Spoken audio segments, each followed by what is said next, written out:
ప్రశాంతంగా విజయవంతంగా పూర్తయిందని టీపీసీసీ అధ్యక్షుడు ఎమ్మెల్సీ మహేష్ కుమార్ గౌడ్ అన్నారు. ఎన్నికల నిర్వహణలో పాలు పంచుకున్న అధికారులు, పోలీసు సిబ్బంది, స్వచ్ఛంద సేవకులకు ధన్యవాదాలు తెలిపారు. కాంగ్రెస్ పార్టీ కోసం కష్టపడ్డ ప్రతి కార్యకర్తకు పీసీసీ తరపున కృతజ్ఞతలు తెలియజేస్తున్నాను ఆయన అని పేర్కొన్నారు. ప్రజల అభిష్టం స్పష్టంగా కాంగ్రెస్ వైపు ఉందని, అభివృద్ధి సీఎం రేవంత్ రెడ్డి మార్గదర్శకంలో పార్టీ సమగ్రంగా పనిచేస్తుందని తెలిపారు. ప్రజలు ఇచ్చిన మద్దతుతో జూబ్లీ హిల్స్ లో విజయం సాధిస్తామని నమ్ముతున్నామని మహేష్ గౌడ్ ధీమా వ్యక్తం చేశారు.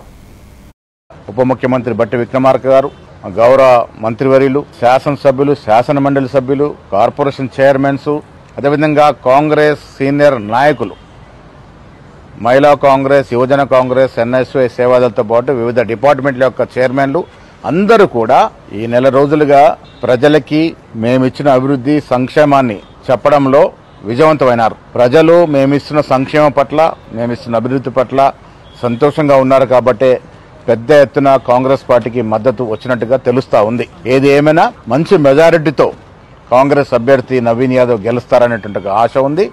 ఇక్కడ కష్టపడ్డ ప్రతి ఒక్కరికి పీసీసీ తరఫున ధన్యవాదములు. జూబ్లీ హిల్స్ ఉప ఎన్నిక ప్రశాంతంగా ముగిసింది. ప్రజలు పెద్ద ఎత్తున కాంగ్రెస్ పార్టీకి, కాంగ్రెస్ అభ్యర్థి నవీన్ యాదవ్కి మద్దతునిచ్చినట్టుగా అక్కడ ఉన్నటువంటి వాతావరణం మా నాయకుల ద్వారా తెలుస్తూ ఉంది. జూబ్లీ హిల్స్ ఉప ఎన్నికల్లో గెలవడానికి కాంగ్రెస్ పార్టీ అభ్యర్థి నవీన్ యాదవ్ కొరకు కష్టపడే ప్రతి ఒక్కరికి కూడా ధన్యవాదములు. ముఖ్యంగా రాష్ట్ర ముఖ్యమంత్రి గారు శ్రీ రేవంత్ రెడ్డి గారు అనునిత్యం ఈ